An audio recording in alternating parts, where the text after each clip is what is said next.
add value to your business, or do you want to just be this administrative person? And often if you look at your talent team and the caliber of talent in your company, they correlate. You could hire the best person for the job if they were in your candidate pool. All these individual employees, one by one, together, their voices all come together to articulate the culture of the company. We're trying to figure out how to reduce the amount of friction to get people interested in jobs, engage with them, and then match them with the correct solutions.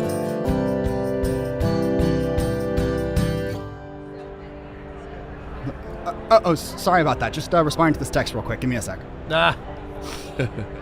John, where were we? I believe we are about to interview Erik.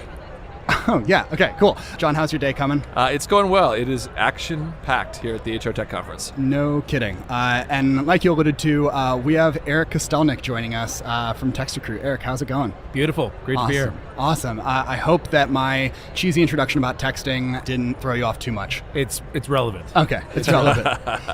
So I guess, could you tell us why that's relevant? Tell us a little bit about who you are, Erik, and what you do. Sure, yeah. My name is Erik Kostelnik. I'm the CEO and founder of TextRecruit, and I've been in the recruitment technology industry for about 15 years. So grew up through Career Builder, and ultimately went out on my own about 4 or 5 years ago and started TextRecruit. And the concept really came from understanding where changes were happening within communication, and ensuring that the existing technology out there could take all the new ways of communication and engagement to increase the hiring funnel, right? To increase conversions throughout that hiring funnel. And we found that text message was the most appropriate medium for that, and that it was happening already. So we were lucky from a timing perspective, but right when it came to the business model. So it worked out. Very cool. That's great, Erik. And as a fellow entrepreneur, a lot of admiration for what you've built. We're going to spend some time today talking about automation. Yep. And I know it's something that's near and dear to your heart as you think about the future of work. Yep. So you were on stage at the Recruiting Automation Summit this summer. Yep. And you guys had a panel around robots taking jobs, right? Everybody wants to know, is the robot going to steal my job? So let's start there.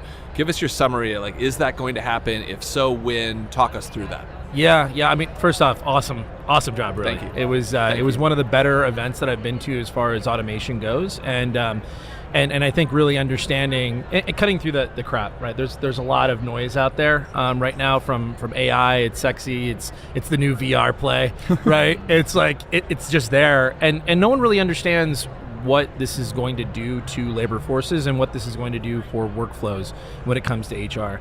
And specifically when we talk about HR, it's both the functions on the recruiting and the human resource management side. So, we talked a lot about automation, and I referenced some McKinsey information on a study they did of 800 jobs to where they looked at what percentage of these jobs and the functions in those jobs actually could be automated currently today with the existing technology. And so I have a couple theses onto what's going to be happening when it comes to what automation is going to do, how it's going to impact the overall U.S. labor force, and then what technologies we need to start looking at to make sure that we get ahead of that. But most importantly, actually sounding a bit of an alarm to where it's a dystopian future of hey, if this all happens, it's worth 44 million jobs and 44 million people need to be displaced. That means you have to create 44 million new positions potentially in the next 5 to 10 years. And so there's some information I can provide you and just educate people out there on where I think it could go. But yeah, certainly it was a great event, and I think a lot of it centered around what is going to be the impact for recruiters, but also what is going to be the impact to people and the labor force in general. Yeah, because people think about the changing composition of their own employee base in a world of automation. If you're running a trucking company right now, you might have a very different employee base in 10 or 15 years. Or maybe not have one. Or maybe not have one. You'll have somebody. Yeah. There'll be somebody there, but hopefully. It might look very, very different. And there's different schools of thought. I mean, you have on one hand people will say, well, we moved from an agrarian economy to an industrial economy, and we thought we'd put everybody out of work, and clearly that didn't happen. Yeah. So that's kind of maybe the bear case on this. But then I think the other side of it is it's really difficult to look at some of the things that are happening today. I went into a McDonald's in Chicago not that long ago, and I ordered my food completely via touchscreen, and there wasn't any people. And I'm like, how many, if that is every McDonald's around the world, how many people are out of work because of that change? So that's a great point, and actually it's part of some of the statements I made. take food service is actually the biggest automatable function. So it's a repeatable process, right? That you can automate currently with technology. So if 75% of the jobs right now, the functions in jobs with current automation can be replaced in food service. That's a fact. Yeah. Okay, so 75%. 75%. Okay, so if you just if there's 100 jobs, 75% of those jobs you can kind of back into it would be displaced due to this. That represents about 9.4 million people that would be displaced just in food service if this were to happen. And it's happening right now. 100%. I mean, there's an automated burger joint in San Francisco. Yeah. And it's so popular. It has a wait and list for, like, pizza months. and all this stuff, crazy. right? Like I know the founder of Zoom Pizza. Zoom. He's awesome. Alex is Yep. crazy and like he's a brainiac, and he just builds like really cool stuff. But it's going down that automation route. How do you automate the making of pizzas? How do you automate driving those pizzas to the next location? Totally. And drivers, transportation folks, 300,000 people could be displaced tomorrow when it comes to the drivers, the class C and class D drivers. So Might be a little farther off than tomorrow. no, I totally agree with you. Politics also definitely but sooner, Yeah. right? And you Yeah. made this interesting point. You had this article, why low unemployment is bad for the U.S. labor force, right? Yeah. Very counterintuitive. Summarize that article for us, and how does that play into what we're talking about? Yeah, so it's really interesting because everybody talks about, oh my God, this is the lowest unemployment ever. We're at 3.9, right? Yeah. We're probably never going to be able to say that again. It'd be great to connect the 6.5 million people with the 6.3 million open jobs right now. Yeah. And that's where Intello fits, by the way. Totally. Absolutely 100%. Yep. It's like you guys matching the people with the jobs and automating as much as that function through communication channels like TextRecruit, Totally. right? Hey, It just hey. all fits, right? Yep. And so it makes total sense. But the challenge is that it's really hard to do that, right? It's really hard to connect those two things. But even more challenging is that companies in strong economies need to continue producing results for shareholders to justify their earnings reports and ultimately where the stock where the stock market's heading, right? So you have these indexes like Dow and the S&P that have been on all-time record highs. Biggest bull market we've ever been a part of, like 13 years now, right? So we're in this position right now to where companies have a high level of pressure to keep on producing revenue results to their stockholders, yet they have the highest pressure they've ever had from an employment perspective of trying to hire workers. And the biggest companies in the world are not those that are technology companies. Okay, the biggest companies in the world are those that are massive labor forces, right? Just massive labor forces that mostly have hourly workforces, decentralized workforces worldwide. Yeah. And so the pressure is going to become, I believe, so heavy that it is going to drive these companies to look at automation. They've already done it by looking at AI and how can we replace some of the sourcing function to get more in the funnel, which that's what we do.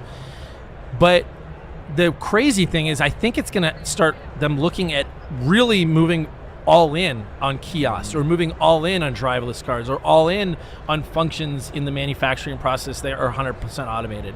And you can't catch up.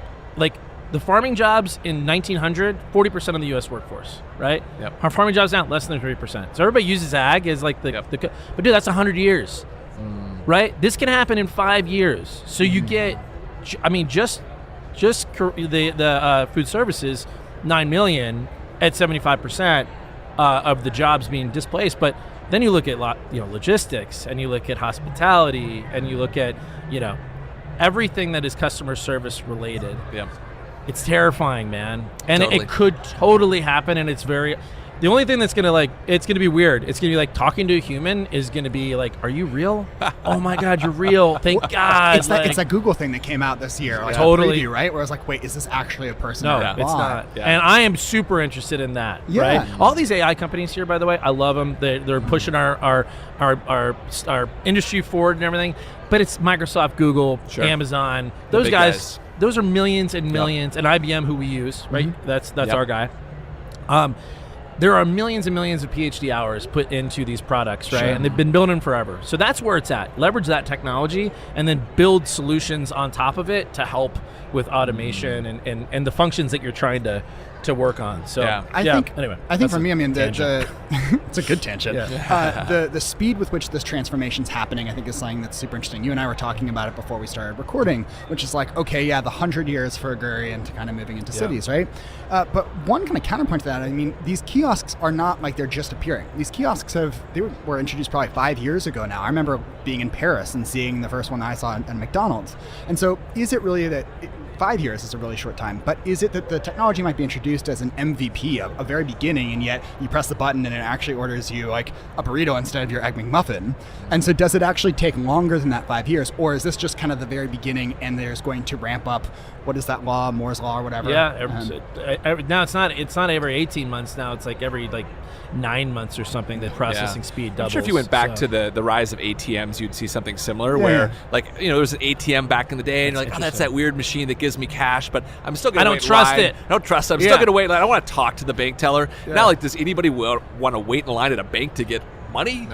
No, right? So once it happens, all of a sudden people just go, wait, this is so much better. And maybe the delta there is if the experience to the user isn't so bad, they're not going to push. But if you've got a horrendous experience for the user and you can automate that and make the user experience better all on the ATM, then it can happen very quickly. So it's there's going to be robot handlers, right? And so that's where the job is going to be created. We'll look at this 5 years from now and be like, oh shit, there you go, robot handlers. There it is. So you're going to have these handlers, and they're going to make sure that the customer experience is still like valuable, right? But the main components of the physical activity and the data processing, all of those things are repeatable and ultimately will drive the automation. Makes sense. Well, let's talk a little bit about highly skilled workers, because I think a lot of this impact of automation is going to be on low skilled, but there's going to be impact on high skilled as well. And I'm curious your take. I mean, there's been not low skilled, like more hourly workforces. Correct. But not less of your PhD, of your college degree, right? Those types of 100%. Yeah.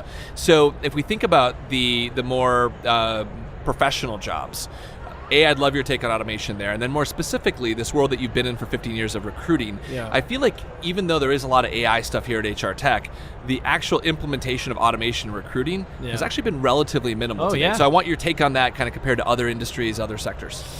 Yeah, so first off, this is why I love HR technology is that you can be a genius, like, because you're doing stuff that the consumer-based companies are doing like 3 years ago, right? So it's just like, or 30 years ago. Yeah. So I'm like, dude, I'm not doing anything different, right? I'm just like taking what's already been done in sales and marketing and trying to make solutions around the recruiting process and ultimately the HR function.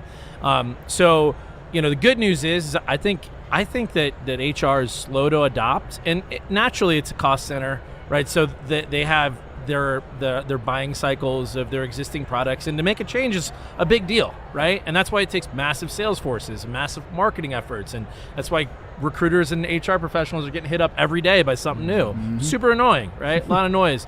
But the fact is that we are on the precipice of what is the next like gen HR solutions, and my only concern is, candidly, is that it's going to replace sourcing.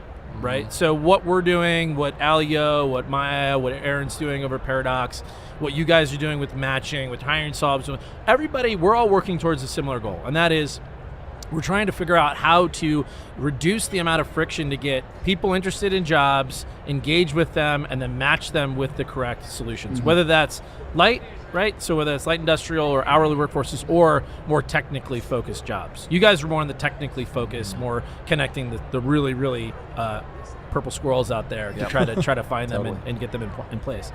So we're all working towards reducing the amount of time that it takes to find people, get them engaged, and get them through the funnel.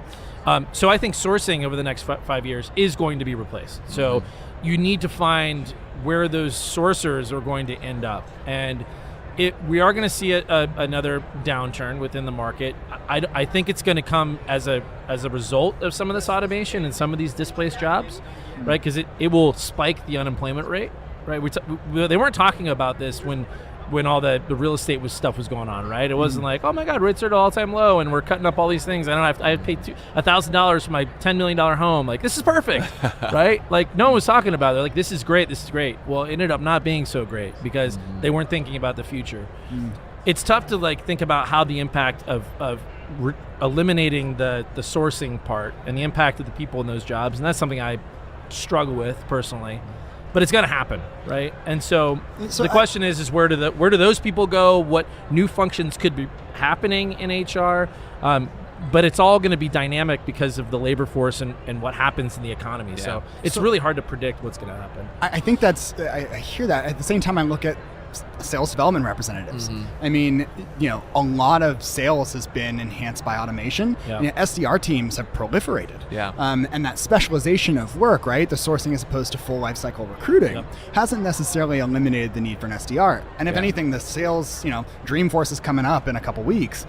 I don't know of 800,000 people there. I'm terrified, actually. But I don't think that's going to take away SDRs. Right. Come down to San Jose, by the way. We hate that weekend. That week is the worst week in San Francisco. We love Mark and what he's doing. We just don't love the traffic in San Francisco. Yeah. So I think the dynamic is, and Eric, I'd love your take on this. I know we're getting up on time. I do believe that the automation actually just forces people to approach the job differently. So there are parts of what recruiters do, sourcers do, there are parts of what SDRs do that technology is going to do for them, right? The simple outreach to a candidate, creating a list, that type of thing. I mean, technology will do that better than people over time. But there's other pieces of top of the funnel that I don't think technology will be better than humans at anytime soon, including picking up the phone and talking to somebody. Yeah. And so I think there are dynamics where the good sourcers, the good SDRs will get into the mode of, let me do the things that technology can't do, and they'll thrive because technology then makes them more productive.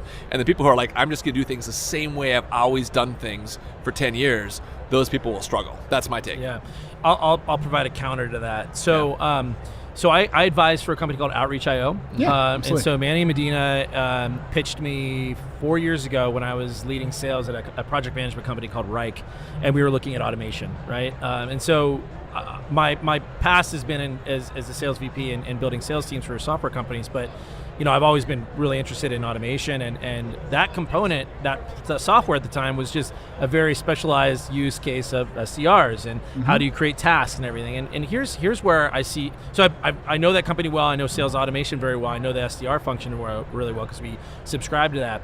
Here's where I think there's some risk. So when you look at what Outreach is trying to do, it is specialization, and it is process that is repeatable. So you continually do the same exact thing, right? And so just like when you go and order at a kiosk and then there's a mechanical arm, and robotics are getting better too, it's a whole other session we can talk about, but robotic arm that puts together your burrito and gives you your burrito, right? No human involved. You can almost say that what Outreach is doing is creating the path of workflow for automation. And so what I'm most interested in now is, how do I build a robot that, and I haven't really talked publicly about, how do I build a robot that talks and follows that exact process and reads all the recordings that Outreach gives me, and I can make a salesperson. I think I can do it because Google is there and it's freaky. They're close. I'm telling you, within the next 2 years, we could sit down again and be like, hey, I want to introduce you to my salesperson, right? All right. I've always told them, if you can't make human connection, now here's the other side of it. If you can't make human connection, I will build a robot to make connections and do the same thing that you're doing. And so that's why I love my sales team, is they actually do build a human connection. It's like they care, they tell human stories. Like human storytelling is an art that will never be cognitive in a computer because they won't have that experience. Hey, I was born in whatever, Erik Kostelnik's head, and this is where I come from, and it's like no, dude. Like, I was born in Long Beach and I moved to New Jersey, and I love the Philadelphia Eagles. It's like that stuff is very hard to reproduce, and so human connection. That's where it's at. So that's what I go back to. I think human connection, and that is what you were alluding to. It's that thing that necessarily might not be able to be replicated by a robot. You have to get really, really good at that because the other pieces aren't going to matter as much. Exactly. Yeah, I love that. Well, Erik, we're going to continue this conversation over a beer in either San Jose or San Francisco, as long as Dreamforce is not happening that week.